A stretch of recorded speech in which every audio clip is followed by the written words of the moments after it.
Welcome to my first channel Bhabesh crazy boy. আৰু আজি মই মোৰ ফাৰ্মৰ যি মই ঘাঁহ লগাইছিলোঁ নেপিয়াৰ আৰু গিনি অকণমান কৰিছিলোঁ। চাওকচোন কেনেকুৱা হৈছে।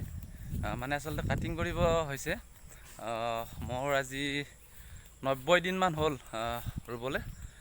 চাবচোন দেখিছে এয়া গিনি 90 ডেইজৰ গিনি। প্ৰায় হাইটটো প্ৰায় 5 ফুট 6 ফুট 7 ফুটলৈকে গৈছে। আপোনালোকে দেখিছে কিমান হাইট হৈছে।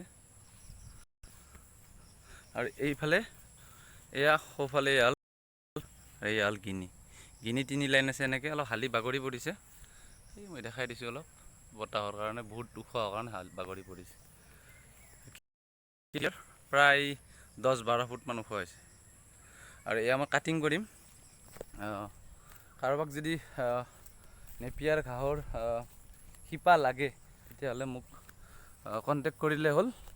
মই মোৰ চেনেলৰ এই ভিডিঅ'টোৰ জৰিয়তে মানে মই নাম্বাৰ দিম, কণ্টেক্ট কৰিলে হ'ল। ডেছক্ৰিপশ্যনত মোৰ মোবাইল নাম্বাৰটো থাকিবই। এয়া দেখিছে নেপিয়াৰ, এইটো আপোনাৰ হাইব্ৰিড নেপিয়াৰ, সেইকাৰণে অলপ ওখটো বেছি হয়। আৰু মোৰ প্ৰায় মিছ যোৱাই নাই। মই যিখিনি ৰুইছিলোঁ প্ৰায় গোটেইখিনি হৈছে।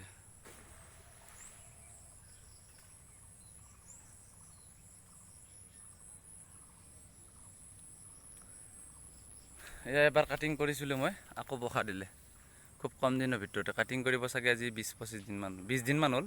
সেই আকৌ হৈ গ'ল হাইট। তো কাৰোবাক যদি এই নেপিয়াৰ হাইব্ৰিড নেপিয়াৰ আৰু গিনি ঘাঁহৰ শিপা লাগে তেতিয়াহ'লে মোক জনাব পাৰে। বহুত ধুনীয়া কোৱালিটি হয়, 100% গেৰাণ্টি এইটো মানে হ'বই। ঠিক আছে, বেছি কৰা নাই। আৰু মই এতিয়া ৰেড নেপিয়াৰো আনিম। সেইটো পাব লাহে লাহে, কিন্তু বৰ্তমান এইটো এতিয়া তাৰ সময় হৈছে, একদম পাৰফেক্ট সময় হৈছে। লাগিলে মোক কণ্টেক্ট কৰিলে হ'ল।